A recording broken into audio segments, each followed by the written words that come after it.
mulheres que lutam... Agora, atenção, mulheres. Atenção. Mulheres que lutam pelos direitos dos filhos doentes. Elas brigam na justiça para que os pais paguem pensão alimentícia. Felipe Guedes foi ver de perto o drama dessas mães e dessas crianças que passam por dificuldades, aqui no Balanço Geral. Wagner, é muito comum a gente ouvir hoje em dia que o não pagamento de pensão alimentícia é uma das poucas situações no Brasil em que a prisão é certa. De fato, o rigor da justiça nesses casos tem sido muito grande, mas a gente ainda encontra histórias de mulheres que não têm qualquer tipo de ajuda para criar seus filhos. Uma delas mora aqui nessa vila, na zona norte do Rio. Foi o marido de Dona Maria de Lourdes quem insistiu para ela engravidar. Para ele, um filho seria uma forma de fortalecer a união do casal. Mas João Ferreira de Calais abandonou a esposa assim que ela deu à luz a uma criança portadora da síndrome de Down. Hoje o menino tem 12 anos. Para cuidar dele, a doméstica precisou parar de trabalhar.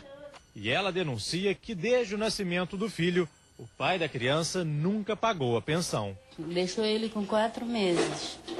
E aí nunca mais deu assistência, não compareceu mais. O que aconteceu? Que ele saiu de casa? Né? Ele apenas não aceitou a deficiência da criança. Quando o geneticista deu o laudo médico, ele saiu fora. A senhora chegou a procurar a justiça para tentar regularizar essa questão da pensão? O que aconteceu? Aconteceu que ele não só falou, o juiz botou ele para pagar a pensão, ele saiu dizendo que ia pagar e não compareceu mais. Está sempre se esquivando da justiça. Ele já chegou a ser preso por não pagar a pensão? Nunca, ainda não foi preso. E essa pensão para o Alex faz muita falta, né? Com certeza. É um direito dele e faz falta para ele. E uma natação eu não posso pagar. Um exame, no caso, eu não posso pagar. Casos como o da Dona Maria de Lourdes, que a gente mostrou no início dessa reportagem, ainda são comuns. A gente está chegando agora em São Gonçalo, na região metropolitana do Rio, para conhecer a história da Geisa, que mora aqui nessa casa. Wagner, isso daqui é tudo que a Geisa precisa ter em casa para cuidar do filho dela, o Pierre, que tem hoje 4 anos de idade. O pai dele, que é marido dela, pelo menos até hoje no papel, deixou os dois há cerca de 1 ano e 4 meses. E nesse período, qual foi a ajuda que ele te dá, né, que ele te deu para contribuir com esses remédios, até mesmo com a criação do Pierre? Não, nenhuma. Eu luto até hoje pela justiça, né? Pela defensoria, estava até há pouco tempo atrás e nada.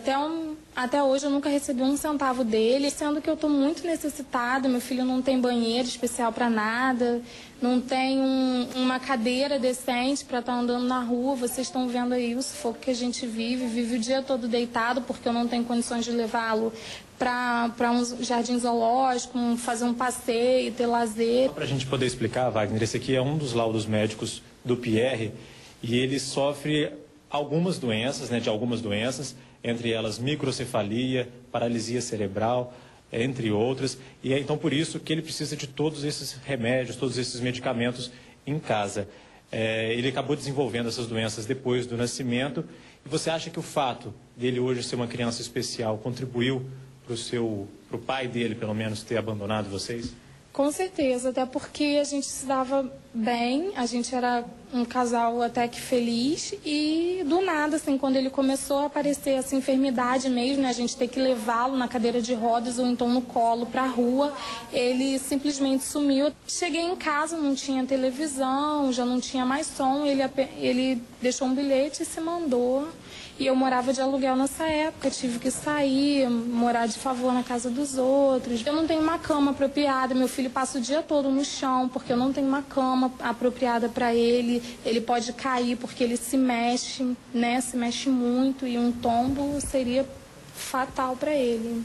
O dinheiro da pensão alimentícia, nesse caso, a pensão para qualquer criança já é muito importante, mas no caso de uma criança especial, você acha que, né, ainda faz mais falta? Faz muito mais falta e a juíza tinha determinado o valor de um salário mínimo e meio, ele faltou à audiência, eu liguei para ele alertando e ele conseguiu um atestado médico dizendo que ele faltou porque ele estava doente, sendo que ele havia me dito pelo telefone que ele faltou porque ele havia esquecido da audiência.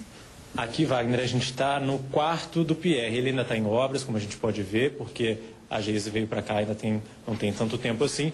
E ele também acabou sendo transformado como num pequeno quarto de hospital, né, Geise? Ele tem um tubo de oxigênio que a gente pode ver, a cadeira dele que está ali mais atrás. Agora, e aqui todos esses equipamentos, a cadeira dele aqui, olha só, que é uma cadeira também que já não atende mais as necessidades dele, né? Não atende, que ele se machuca toda hora, sangra, é um horror mesmo. Agora tem cerca de 1 ano e meio, pelo que você disse, que o pai do Pierre não dá qualquer tipo de assistência a vocês. Ele já chegou a ser punido por isso? Até hoje ele não foi punido, eu acredito que a juíza não saiba que ele não está efetuando pagamento, até porque a advogada dele colocou no laudo, colocou no processo de que ele estava agilizando para fazer o pagamento, só que isso nunca ocorreu. A criança especial exige cuidados que a mãe sem trabalhar não pode garantir. Esta defensora pública, especialista em direito da família, garante que a punição em casos como este é rigorosa. Não pagou, com certeza a prisão já pode ser decretada, até porque não precisa esperar 3 meses para ser preso. Basta um primeiro mês e a prisão pode ser decretada porque já está em atraso. No ano passado, até o ex-jogador Romário foi preso acusado de não pagar a pensão dos filhos do seu primeiro casamento. Segundo a polícia, o baixinho devia cerca de R$24 mil. O craque foi solto só depois de comprovar que o pagamento tinha sido feito. Olha, o que a gente viu aí é motivo de tristeza para muita gente. Mas a gente sabe que isso é verdade, que acontece isso no Brasil inteiro, né? Principalmente, nos entristece mais quando os filhos são doentes. Nos entristece de uma forma geral, porque a responsabilidade do pai é pela lei, de acordo com o Código Civil, pela lei até os 18 anos, fazendo faculdade até os 21 anos, pelo novo Código Civil. Agora, existe a responsabilidade do coração, a responsabilidade do amor, né? Porque os filhos não têm culpa nenhuma do relacionamento dos pais não terem dado certo. Não é culpa do pai, não é culpa da mãe, não deu certo. Exauriu-se o relacionamento. Acabou o amor, acabou a paixão, acabou a chama da paixão. E aí, cada um tem o direito de ser feliz com quem quiser. Mas, em tendo filhos, cabe a todo pai, podendo prover, ajudar a família, não só com a pensão estabelecida pela justiça quando for o caso, mas se puder dar mais, pode ajudar. Por que não ajudar a ex-mulher também? Se está precisando, ajuda, se puder, ajuda também. Eu sei que os homens têm muitas despesas, têm outra família, têm outra para cuidar, mas não podem largar os seus filhos a Deus dará. Não podem largar os seus filhos, principalmente quando são doentes. É uma questão de humanidade, é uma questão de coração, é uma questão de ser temente a Deus. Porque aqui pode até passar batido, mas na justiça divina vai prestar conta.